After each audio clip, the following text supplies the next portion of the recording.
Yes, no, no, yes. I thought that this would work.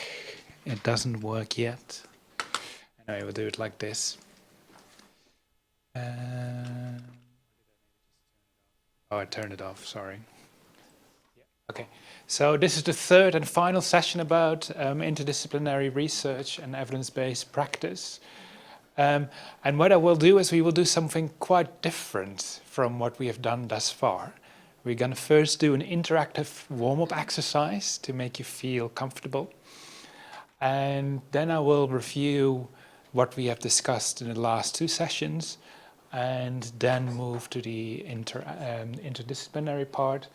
And then, like the previous session, I will use two practical examples, which we will discuss in groups again. And then hopefully by practically discussing a real-life case, we perhaps can get a better understanding how you would implement it in your context and how I would implement it. So what I would like you to do is all stand up and join me here at the front. Come on, it's going to be a cool exercise. Don't worry, I won't bite.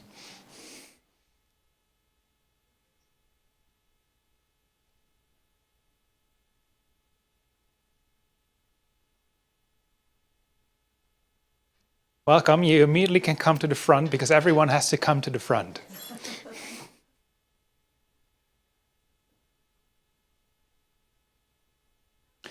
Yeah, come to the front.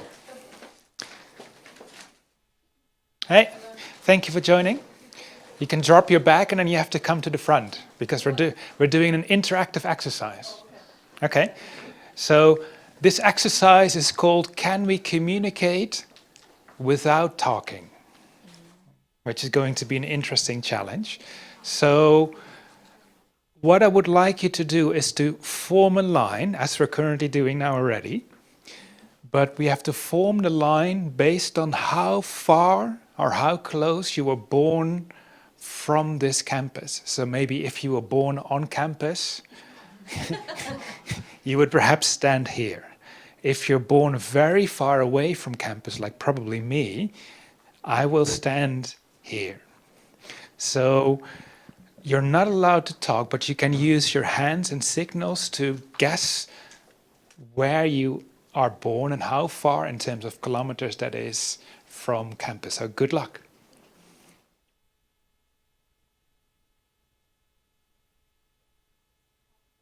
Yeah, how close or how far? So everyone is born somewhere and you know where you're born and you know how far that might be from this campus.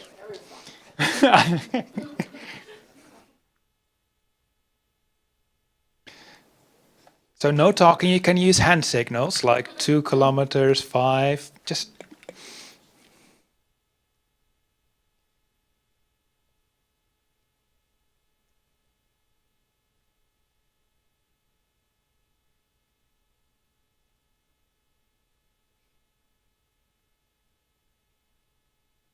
Are you the furthest away? Yes? Then I will join you there. So how many kilometers? 3,000.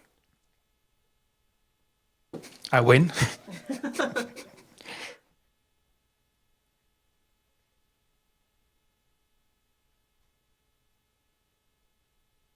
I'm going to give you 30 more seconds because it is an interesting exercise. So please try to form a line and then we will just see how far we get.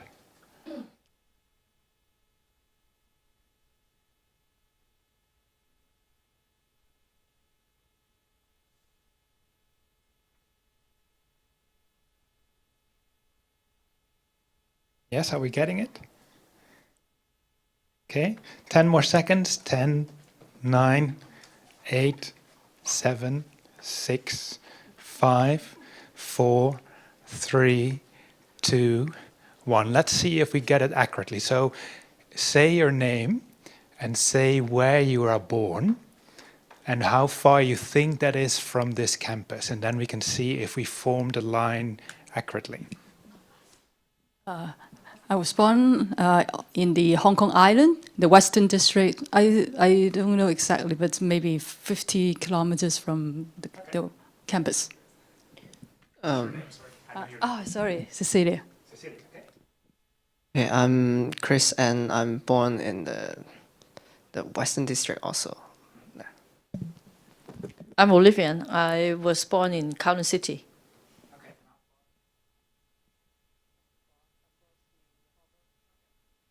I'm Claudia. I was born from Kowloon Tong, so near, yeah.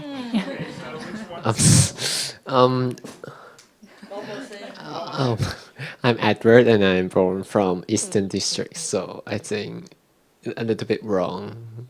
Okay, the Q is a little bit wrong. So I'm Lenny, and I'm from Sha Tin. I'm Esther, and I'm born from Tuen Mun.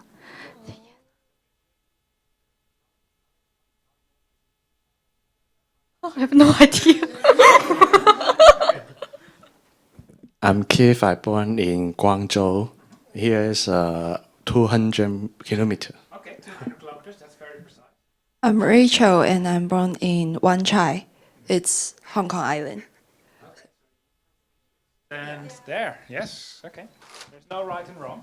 I am Sharon. I born in Lo Fu, is in Wong Tai Sin district and around Kowloon. Yes.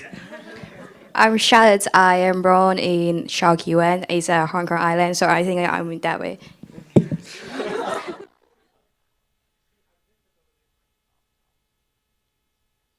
I'm Carmen, and I'm from the Kowloon side.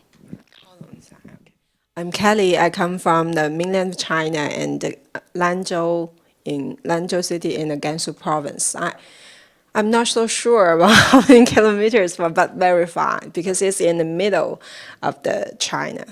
Okay. I'm Vicky. I'm born from Tuen Mun, so I'm. Okay. I should beside you, I guess. Right, my name is Martha, and I'm from Portsmouth in the UK. So it took me 12 hours flight here. So I'll be here. Then, technically, Okay. technically, I'm not the last person because I come originally from the Netherlands, and Netherlands is closer than the UK. So this is good. So at least we've now formed a line, and you experience how difficult it is when you can't communicate by sign language. But the next question is even more difficult, because this question you perhaps didn't know where people are from. But the next question, I'm assuming that you probably will know who is working in which discipline. So what I would like you to do is to group together with people from the same discipline, but again, without talking. So do you understand what I'm trying to ask? So if I'm, for example, an educationalist, so I hope that maybe I will meet another educationalist. You're from business, so maybe people will join you. So go ahead, without talking.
Cross-cultural miscommunication.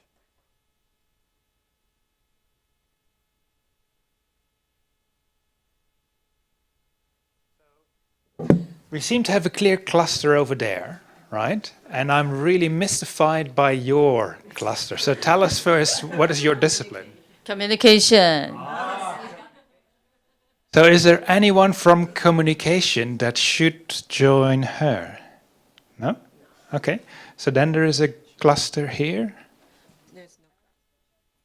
You're in education. Education. We're in education, so at least we have one friend. You? I'm management. Management. What about here? Psychology. Psychology. I could potentially join psychology. Potentially, Welcome. so I could be standing here. Okay. What about you? History. History. So like you have no one to connect it. Okay. What about you guys? Okay. And you're all from the same, and you knew that? No, you're in a different group? Oh, yeah, I'm the only one, okay. I'm social work. Okay. Only once, and this sounds weird, if you stand here? Yeah, a little bit. Yeah, if you stand here, you're the only one, if you wouldn't mind to stand here. And you're the only one. So we have two people here, yes. So the next picture might be us. So what I will discuss today, this is a real class with some real people, and there are some people who have no friends, or friends, no one with the same discipline.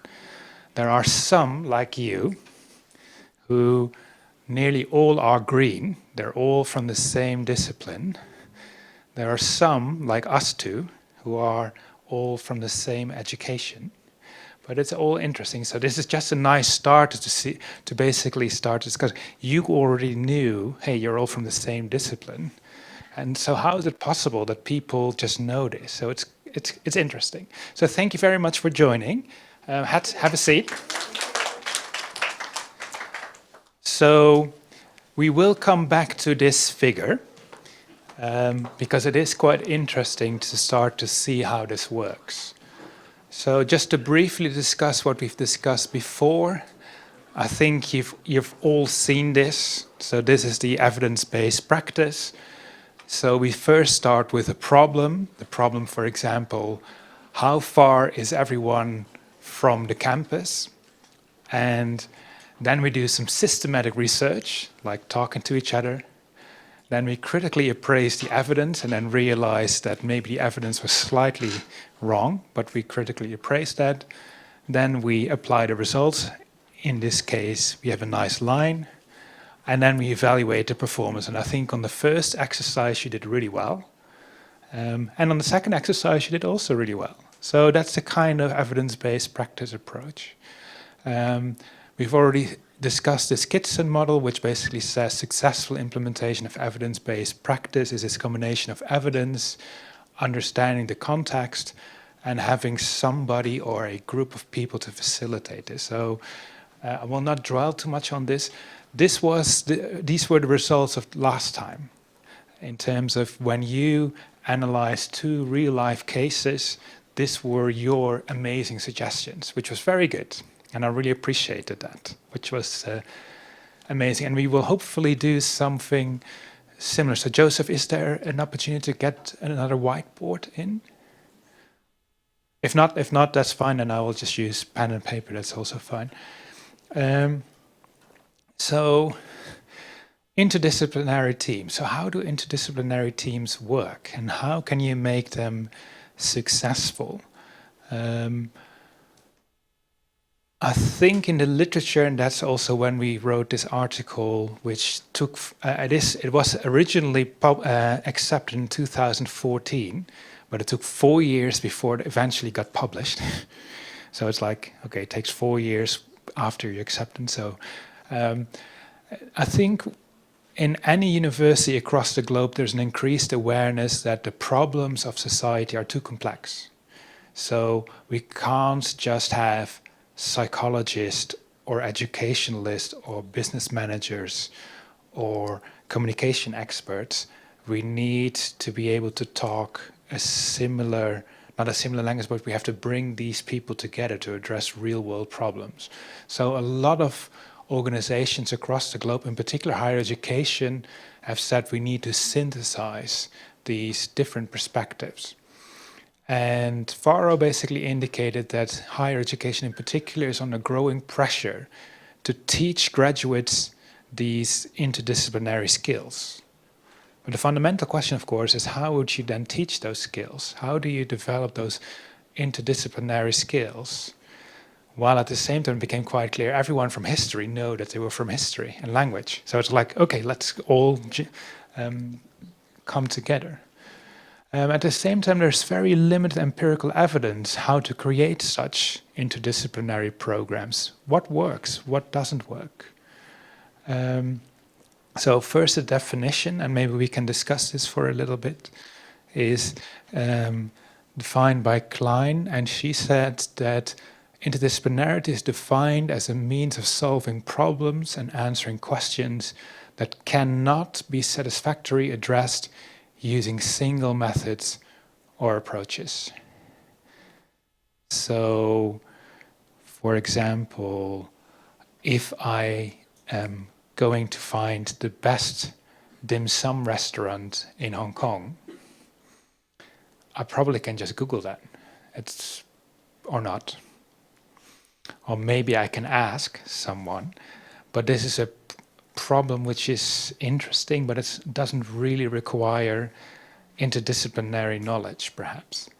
But if I would ask, I don't know, what is the best way to address climate change in Hong Kong? That can't just be solved by analyzing only things from an economic perspective, or from a social perspective, or from a cross-cultural perspective. So this interdisciplinarity basically works really well when the problem is too complex. When the problem is straightforward, should I invest in this company, yes or no? Should I teach in a particular way, yes or no? These are typical questions which can be addressed within a discipline. But if you want to do it across disciplines, when the problem is complex, this is where interdisciplinarity comes into place. But as we all know, once we start to work with people who are outside our discipline, it's actually quite difficult, because disciplines are very good in establishing a jargon, a way of talking, a way of thinking that brings people together. I originally am an economist, and I like talking to economists because I understand their language. It took me 5 years to understand educational psychologists. I couldn't understand their language. It took me 5 years. It's like learning a new language. Why is it so difficult if we're even working in similar institutions, similar departments, but nonetheless we seem to develop jargon in our own discipline, which makes it difficult to understand each other. But in order to encourage these interdisciplinary skills between students, often what universities do is they put all students from different disciplines in common coursework. So like what we're having today, you all follow this lecture, but you all interpret what I'm saying probably in your own different, unique ways. So in order to really encourage people to develop these interdisciplinary skills, often teachers design these so-called group learning exercises. And these group learning exercises, the idea is if you put students in groups from different disciplines, and if you allow them to work for a couple of weeks together, eventually by osmosis, they will start to talk to each other. They will start to develop a common sense of purpose. And this is what businesses and organizations do all the time. They build project teams, and they bring people from different expertise together, and they just have to get on with the job. And that takes some time to do this, but eventually this is typically what could work. But at the same time, a recent review by Borrego and Nusswender basically showed that of the 134 interdisciplinary programs that they reviewed, it basically lacked a system thinking approach. How do you actually set up these interdisciplinary programs? And how do you actually evaluate whether those interdisciplinary programs work or don't work? And of course the question is, what is then working? And one of the reasons why it is so difficult to develop these interdisciplinary groups is social identity theory. Who has heard of social identity theory? 2 people, 3 people. So there's a definition on the board here, but in your own words, what is social identity theory?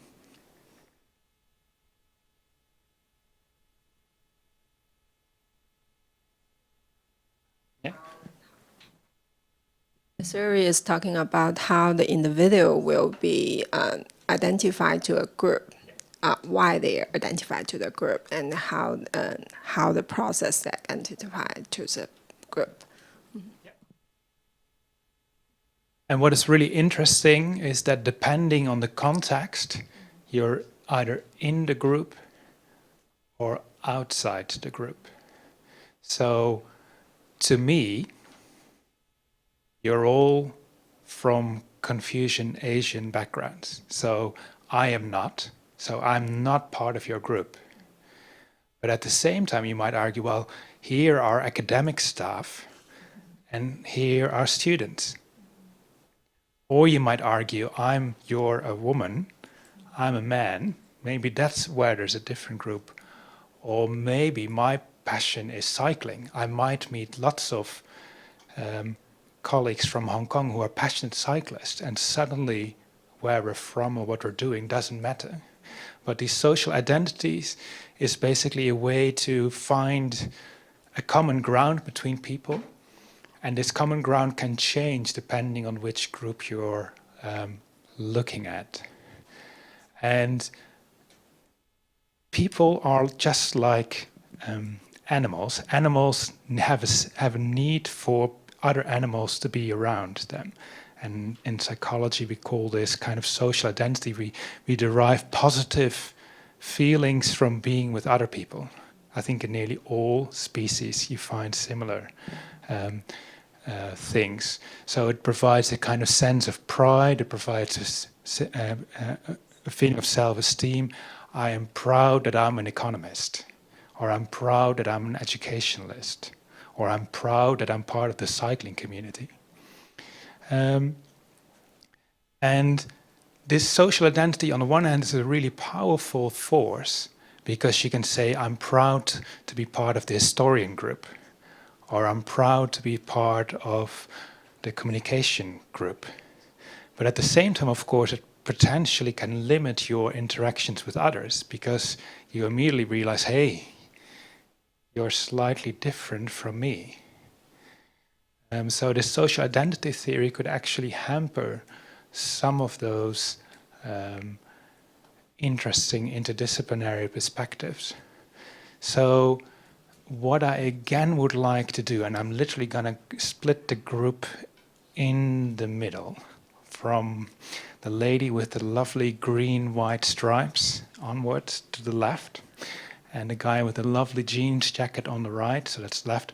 You're all going to work in different groups.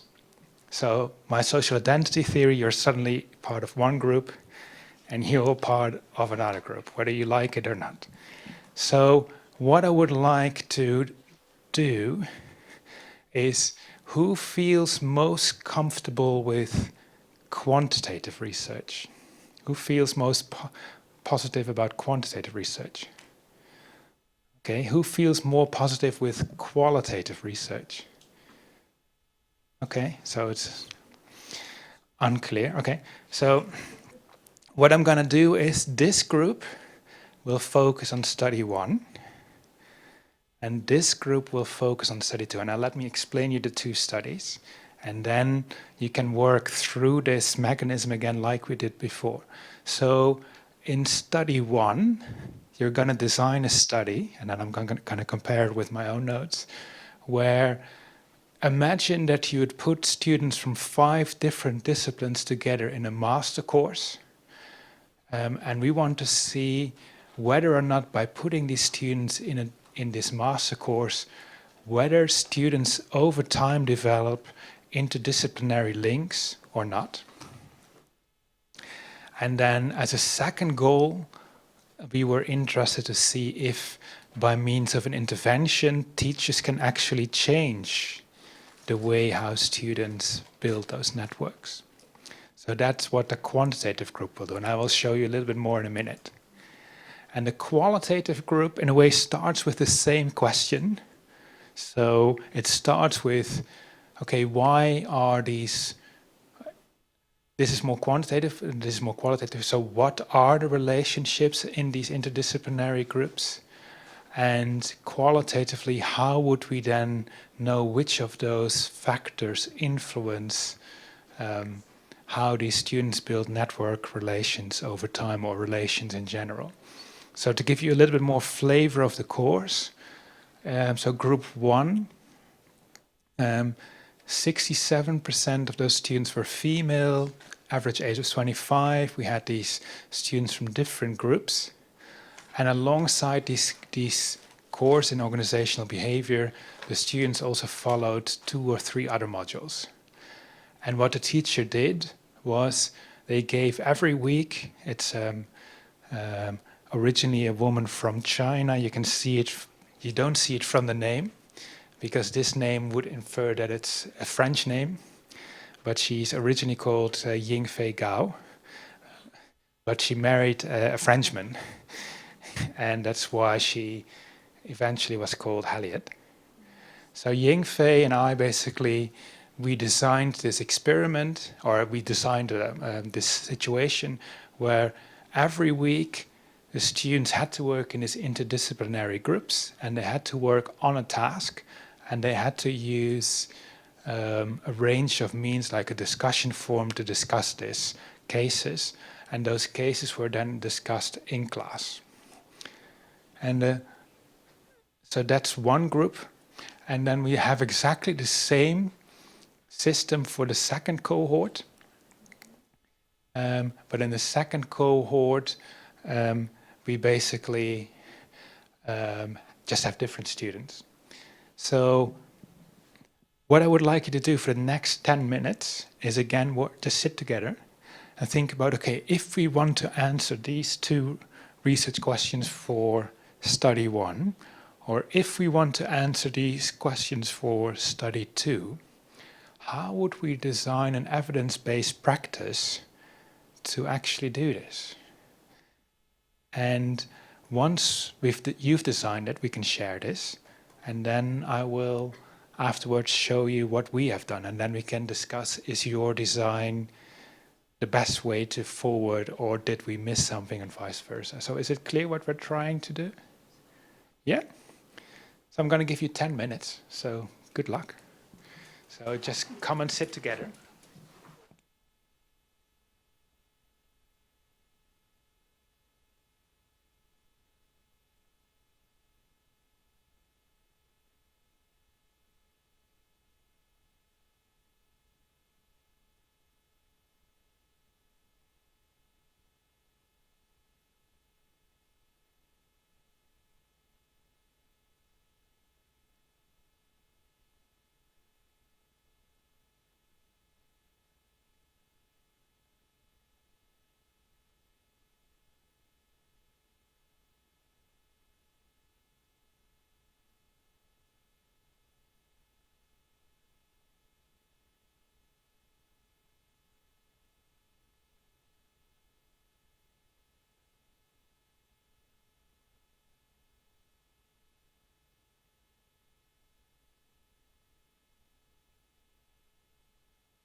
For the first goal, we will ask the students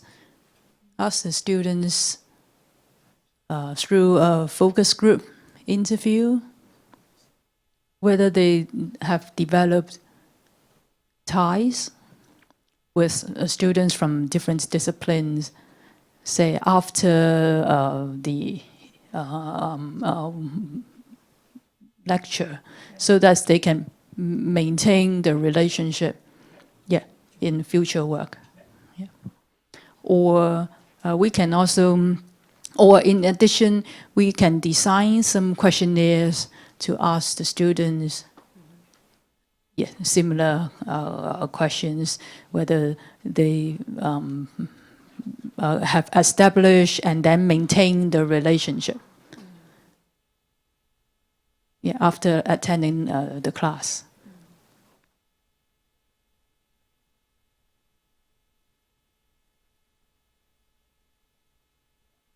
Okay, for the second goal, so we can design an experiment. So for the first condition, we can instruct the teachers to just allow students to freely join some interdisciplinary group to work on the topic. And then we can check afterwards the group membership and ask each member to report whether they come from the same discipline or different discipline.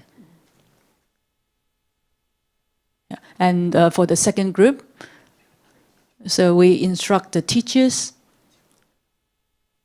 to understand or to get to know the students' discipline first, and then they purposely assign students with a very different discipline to work on the same project. And then we can compare the outcome of the students from the two groups. That's it.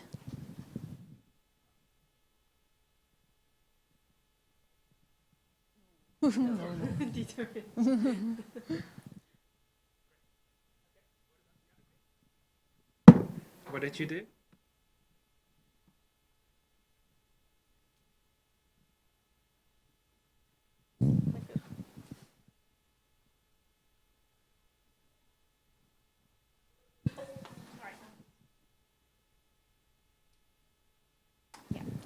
We thought about focus group, pre-call, and protest, asking them questions.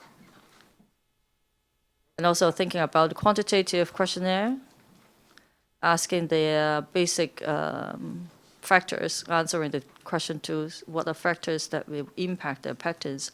Probably their personalities, their gender, their age, their backgrounds, like from which discipline, or if they have any working experience as well. Things like that, to come to see what kind of patterns they would belong to. Are they affected by their disciplines or not?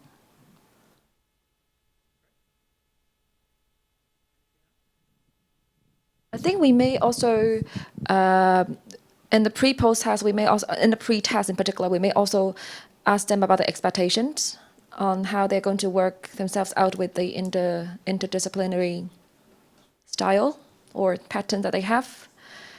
That's more or less, I think.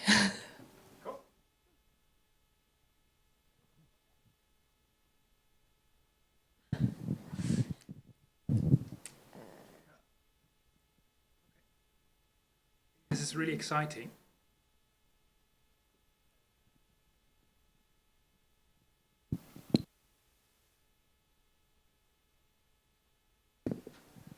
I think we've done quite similar designs than what you have done.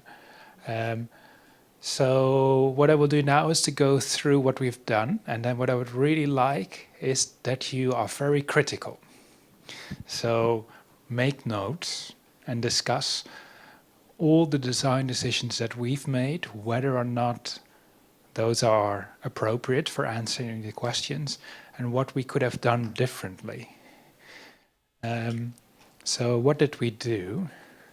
So we first formed hypotheses, because in a quantitative manner, that's what we were interested to test. So we assumed, like what you've indicated, that the way how we allocate students to groups will influence how they develop networks over time. And we assumed that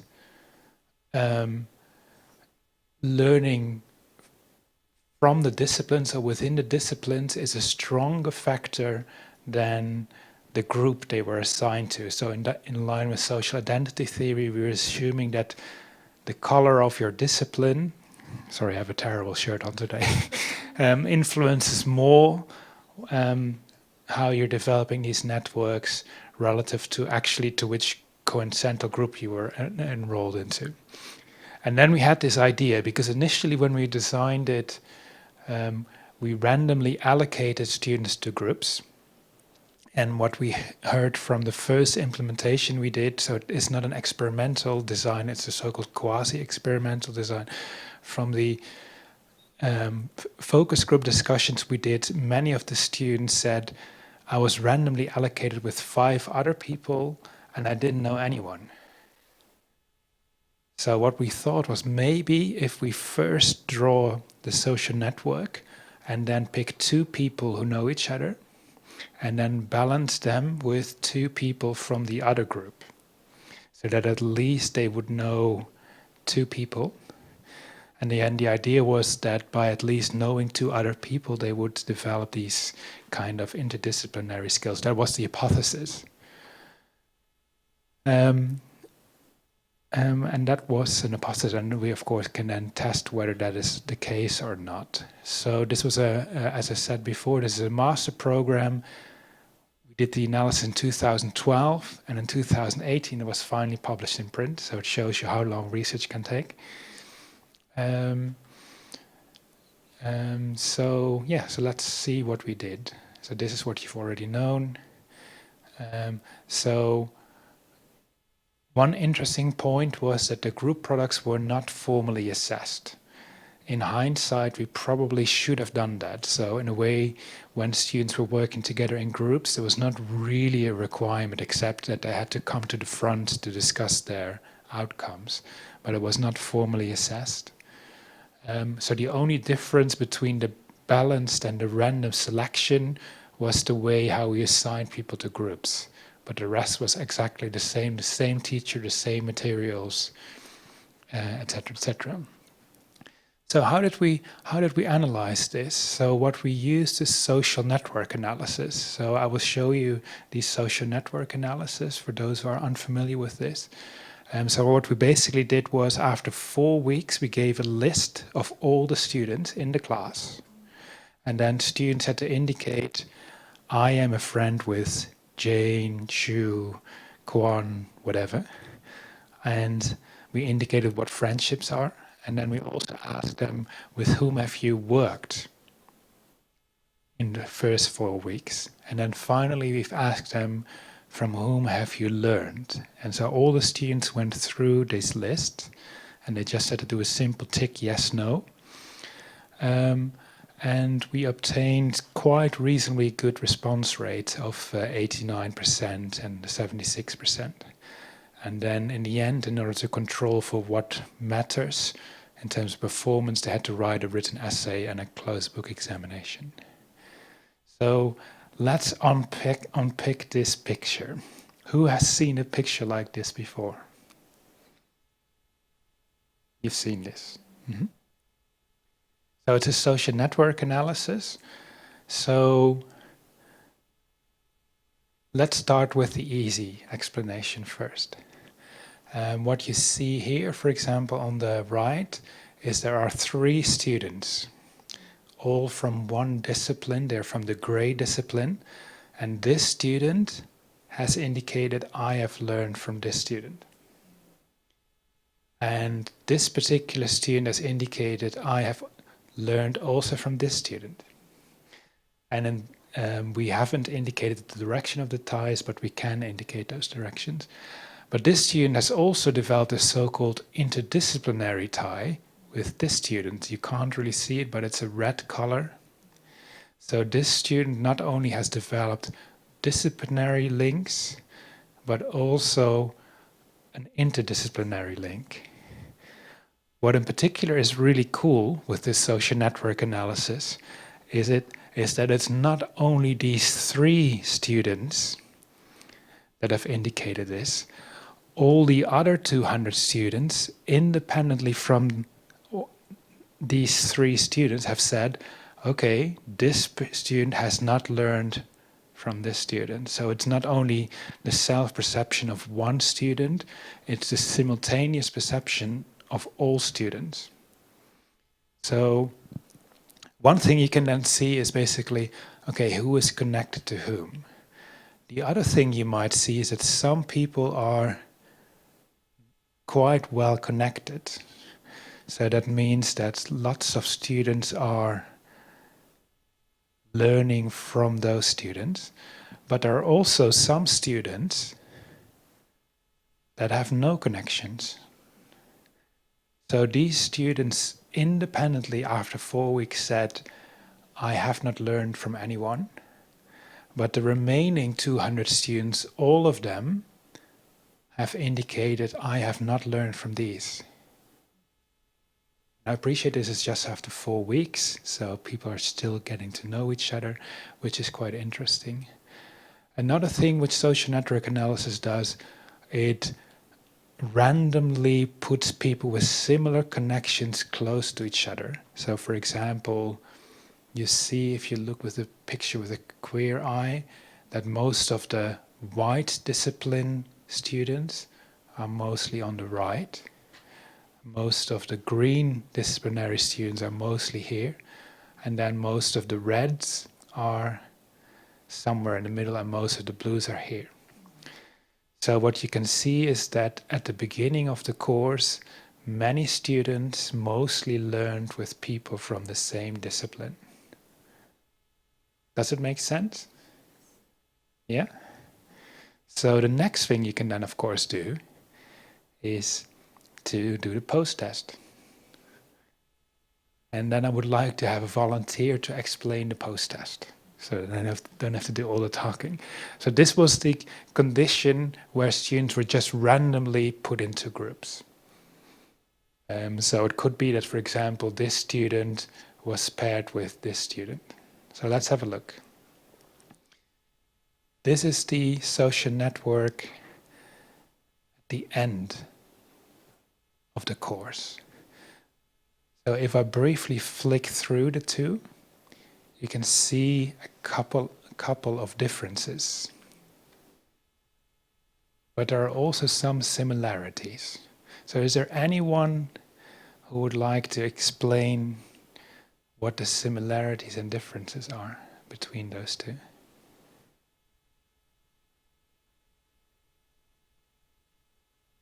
Appreciate it. Yeah, go. I see more complexity. Yes. Yeah, and the previous one is simpler, and I think more learning activities. Yeah, they learn more from each other. But we can still find the same students from the same discipline. They cluster still together. Yeah.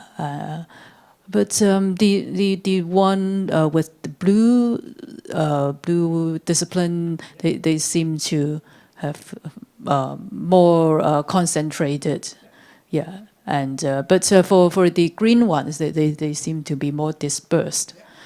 And can we see cross-discipline? I see some cross-disciplinary learning. Yeah, like the one I see some blue connected with white. Yeah. Yeah, and one the white with the yellow and the gray. So yeah, these are the changes. Yeah. Any other things that you notice? Because this is just a pretty picture. Behind the pretty picture are numbers. So does anyone else see anything? Yeah. Can I say that the students in the same discipline will learn more from each other than learn from the other discipline? Can I have this kind of? Yeah, so from a quantitative perspective, this software allows you to calculate that. Of course, number crunching doesn't necessarily mean that they're actually learning more. And of course, it's in a way self-reported, but it's also always self-reported relative to all the other students. Okay. So what to me is also fascinating, yeah? Yeah. What is the meaning of that? Yeah, so a person like here, this person basically only is connected to this person, and this person is only connected indirectly with somebody else. The people who are closer connected in the middle, they have more similar relations, they're more integrated. So what is also interesting is that, for example, the number of students who still don't have learning relations are there, but there are some students who only have one link with one person. And in a way, this is of course fascinating, but at least if you compare the two, there are definitely more links, right? So this is purely just visual. Later on we will do some number crunching. So if we then compare the balance condition. So in the balance condition, this was the start of the course after 4 weeks. And then we randomly, for example, put 2 green students with 2 blue students, or 2 yellow students with 2 red students. If you have to think about the network at the end, how do you think it will develop? Will there be more links relative to the random condition, or do you think it won't make a difference?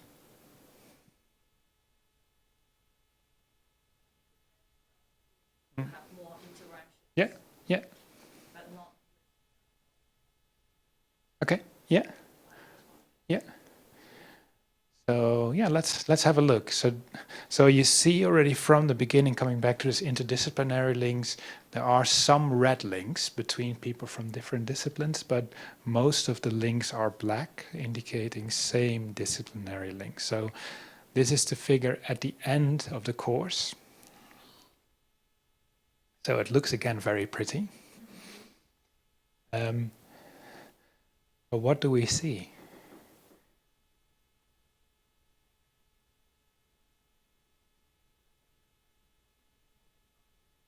Yes, it seems. Yeah. Yeah. Yeah. Yeah. Yeah. Yeah. So what is quite nice is you have this yellow group and they're mostly together. There's something really fascinating happening here. This could be that balance group that is very well connected, and they seem to work very well. But most of the greens are with the greens, and most of the whites are with the whites, and most of the blues are with the blues. So it is quite interesting. So you see that the social identity theory seems to still hold a little bit, because most people tend to stick with their same group, the same person. Okay, so quantitatively, all these positions are just graph nodes, so you can actually measure this. So the next step is to actually see, are these 4 things significant or not? So I do apologize, I'm becoming a nerd. So what you then can, for example, do is multiple regression quadratic assignments. So what you can then first do is to look at, okay, do these relations that we find here, are they influenced by the culture they're coming from? Do the culture they belong to, in terms of whether you're UK student, African student, etc., does it make a difference? And what you see is that it's not significant except for the first one. So the first hypothesis was, do people from the same group actually build networks? And we indeed find a positive effect. So just by putting students into groups, we can already see that they build more networks over time. At the same time, the strongest effect, if the clicker works, is people from the same discipline. So if you're in the same discipline, you're more likely to develop links with people from the same group. And then we controlled for initial friendship learning networks and work networks, and we basically found that the initial networks that students developed were a very strong predictor, and the strongest, but still, just by putting students into groups, this did have an effect over time. What is quite interesting, that the intervention we did had no effect.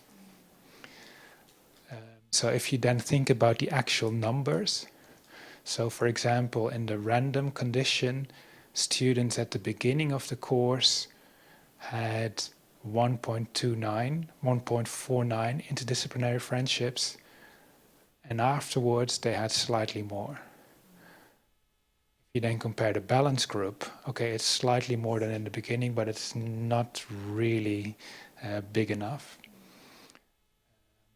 Also in terms of learning networks, yes, they doubled the number of learning networks, but it's not really significant. So what we basically found was, by putting students into interdisciplinary teams, yes, it slightly increases it, but it's not like magic, that suddenly all the people become interdisciplinary learners. And that's what you've seen also from the social network graphs. And then you can do all kinds of regression models, which I'm just going to skip over for a minute. But what we basically found was the intervention had no effect. So when we did this initial study in 2012, we basically found that even if we tried really hard, most of the students stuck to their own group. Right? So that was the quantitative study. So in a quantitative study, we basically were able to identify all these relationships, and we were able to identify those relationships over time, but most students prefer to develop their ties with same disciplines. So what we basically found was developing these interdisciplinary courses are really difficult. Yeah. So we thought, okay, let's do it better. So I'm just going to briefly go back to how you've designed the course. Right? Where are we here? So is there any difference or similarity in terms of how we have done it and how you have done it, and would the results be different if we would have followed your approach?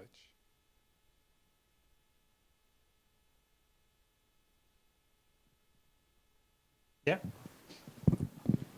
I think yours are more objective, because we used mostly the subjective measures. So it may subject to social desirability effects, and students just want to please you and say that, yes, I have learned a lot, and have you worked with students from different disciplines? They said yes, but maybe they are just chit-chatting rather than working. So you can never find out, but yours seems to be more objective, and it does not rely on the students' recall of the behaviors.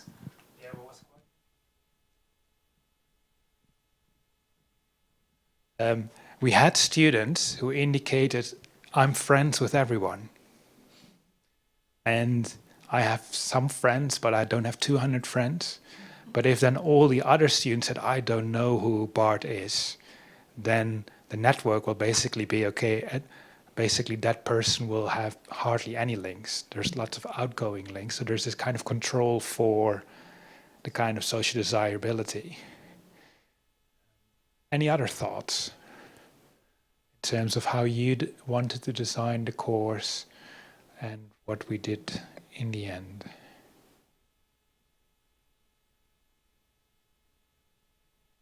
I have to say, one of the critical reflections which I didn't do well, and we tried to address this in the follow-up study, but you probably have realized this, and I didn't know this before, is that most Chinese names start with a C, W, Y, Q, Z. So they are very clearly positioned on the alphabetical list, right? And if you have lots of students starting with X, Y, Z, they're always at the bottom, which was confusing for some. And also lots of students didn't use their Chinese name, they used Brenda or Jason. So English students knew that student as Jason, but then on the list it said Zhang, whatever, Wang. So it is really interesting that we didn't think about that. So in the next iteration, we allowed students to give their real name and their preferred name. But still, it's relatively easy to see who is who. So I think there is a little bit of a bias there. Any other thoughts? Yes? I have a question. So how do you measure, you ask them, what are the questions that you ask them to evaluate their distance? Yeah, that's a very good question, because friendships mean different things to different people. So what we said in the class was basically a friend is someone you go to when you have a personal issue, or with whom you would share something personal, or with whom you would go to the cinema. We initially said to whom you would have a drink with in a UK context, but many students don't go drinking. But it's basically, it's about being more personal. And while we said, for example, working could be a practical example, you're working on a joint exercise.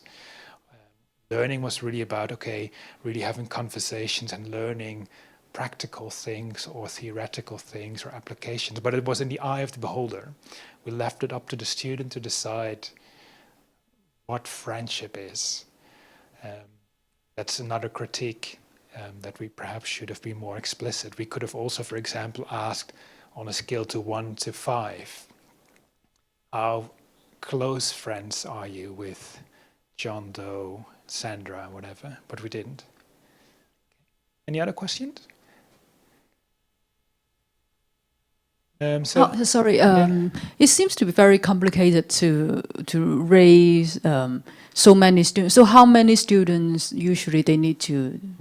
Yeah, there's a long list. Yeah, there's a really strict requirement to have at least 80% response rate, which is very high.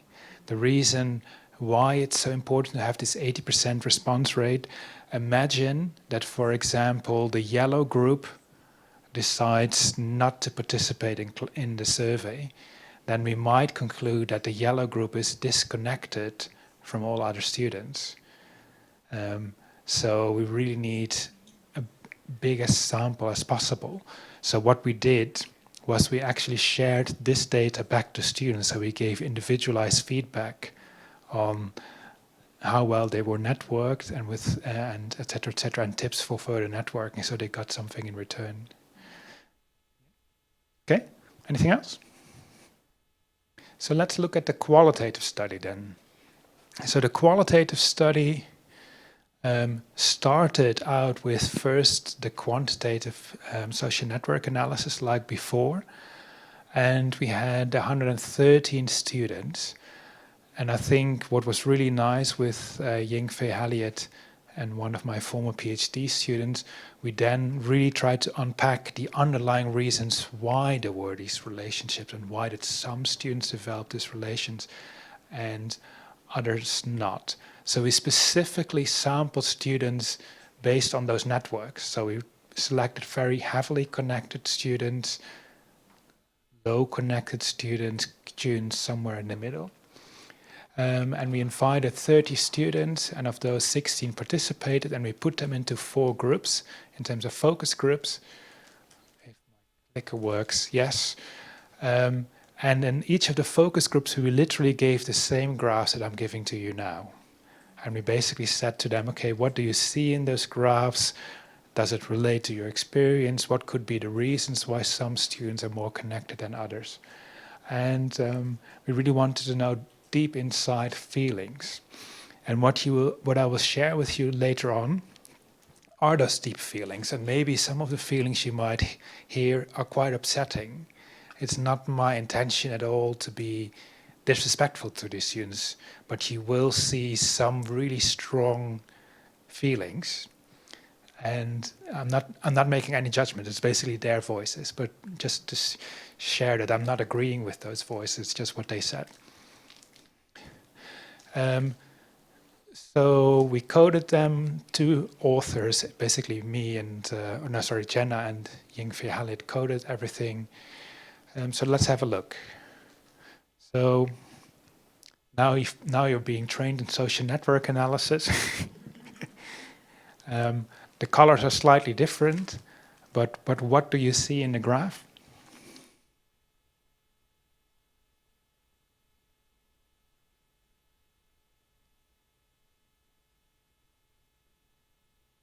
So it's slightly more complex. So in the colors in this case denote the culture in which the students are from, while the shape refers to the discipline. So previously we didn't do that, but we tried to basically put 2 layers at one. So you, for example, see here students from the same circle discipline, but they're all from different cultures. Or you can see here, all from the square discipline, but they're from different cultures. And here you see a big group of students, squares, circle in a box, circles, who are all from the same culture, but they're also from similar disciplines. Any guesses who the red students might be? Yeah. So this particular course attracts a lot of Chinese students. So it's really interesting. At the same time, what we notice, and these are the numbers, are the people that we've interviewed, there were some students, like student 12. Student 12 was from the circle in the box discipline, and he or she was connected with lots of other people with the circle in the box. But he or she was also mostly connected only with other Chinese students. At the same time, we then specifically also interviewed one Chinese student, also from a circle in a box, but he or she was connected with people from the same discipline, a green one, or from different disciplines. So same culture background, but quite well connected to different groups.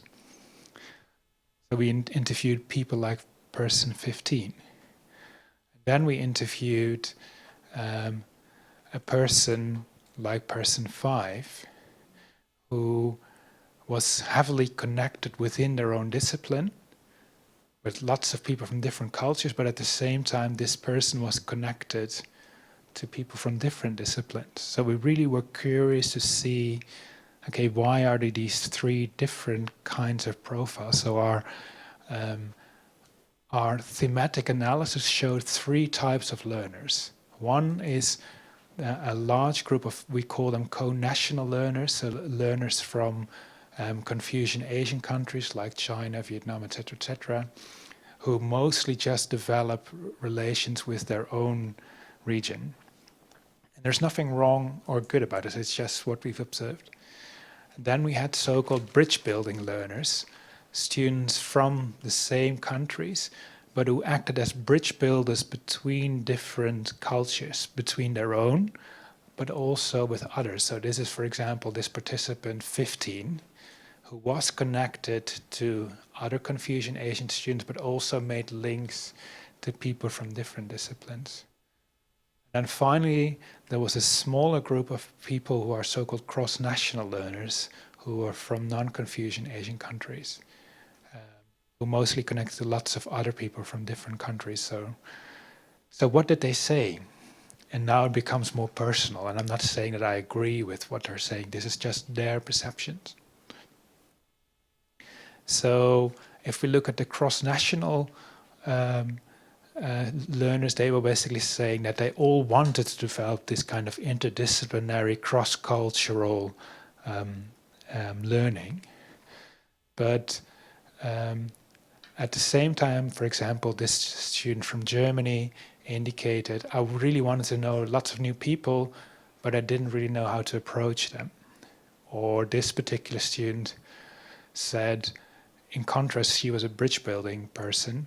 I didn't find it difficult at all to connect because I've lived in Southern Asia, I've lived for 16 years abroad, I know how to do this.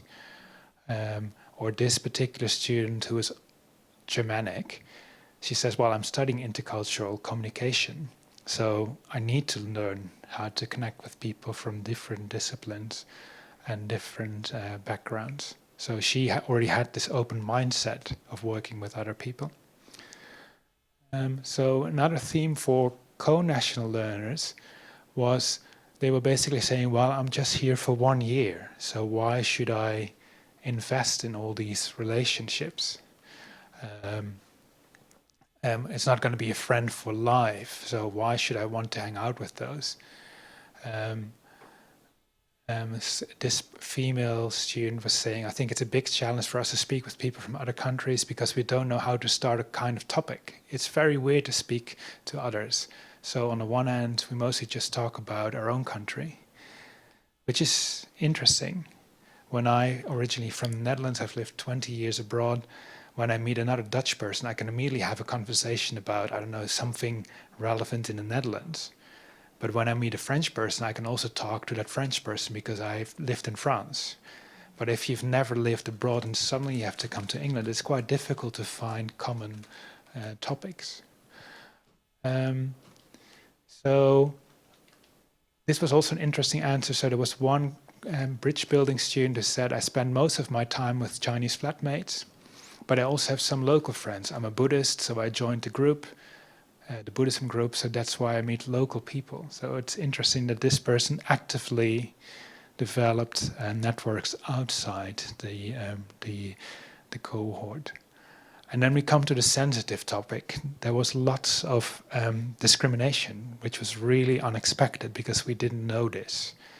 And initially when we interviewed students before, students didn't raise this, but when we put students in these separate focus groups, people felt more comfortable to say this. So for example, one student said, in one of my first classes, a European student said, oh, it's like Shanghai in here. It feels like, wow, there's so many Chinese students. And he felt very offended by that statement. Or I think we are not shy. We want to communicate them, but every time we show enthusiastic that characteristics and we get no response, we feel like, oh, it's difficult. It's really awkward. So co-national students, cross-national students were saying, well, you know, it's actually quite difficult. And contrast, the cross-national students said, well, it's not racism. They were saying, well, it's not. They just don't understand what it's like to live in this country, which is quite interesting. They say they don't think it's really an issue, it's just a language barrier. So there's these different perspectives where some groups are saying there's discrimination and other students are saying there's no discrimination, it's just a perception. So I'm just going to skip given the time. So what we basically found was we found these 3 different types of learners. And these 3 different types of learners had substantially different experiences of the same course. So in line with social identity theory, this being part of one group can be really safe because you're all part from the same culture or you're part from the same discipline. But at the same time, it's then quite difficult to develop these new interdisciplinary links or to develop these new cross-cultural links. So I'm going to pause here. I'm going to go back to study 2, how you have designed it. So is there anyone who would like to comment on whatever I've shared and what you have thought about?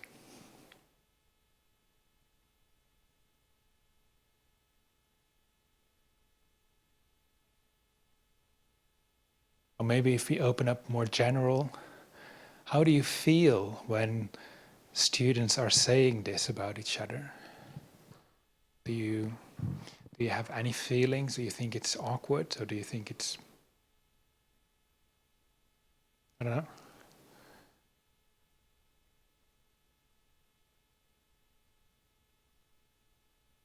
Well, I'm not quite as surprised with the outcome. The same ethnics will come together because it's quite normal for every ethnicity. If they have a bigger group of, even particularly if they're living in different countries. And what they will comment is it's nothing changed. Well, back 20 years ago when I was studying US. Same. People get offended about what others countries because they don't know each other, or they have different perceptions of their countries in particular. So, but if they open up a little bit, they talk a little bit more, or even they argue, there's no problem with argument. This is one way of learning. So I'm just thinking this second research, you miss out the interference from the teachers. So if you have put that factor into the second research, maybe the teachers would be able to do a little bit after reading your result. The teacher may do a little bit of interference at the beginning, not maybe in the middle, or maybe during the whole coursework, encourage them to speak up and about the misperception about different cultures. I think that may help. I don't know. Definitely. That is a really important insight. And the teacher, when we actually shared this with the teacher, she was really upset because she is from a Confucian Asian background herself, married with a French man, and she knows how difficult it is to make that transition, but she's all about being open. And for example, in some disciplines like this one, the squared box, there are Confucian Asian students who are very well connected.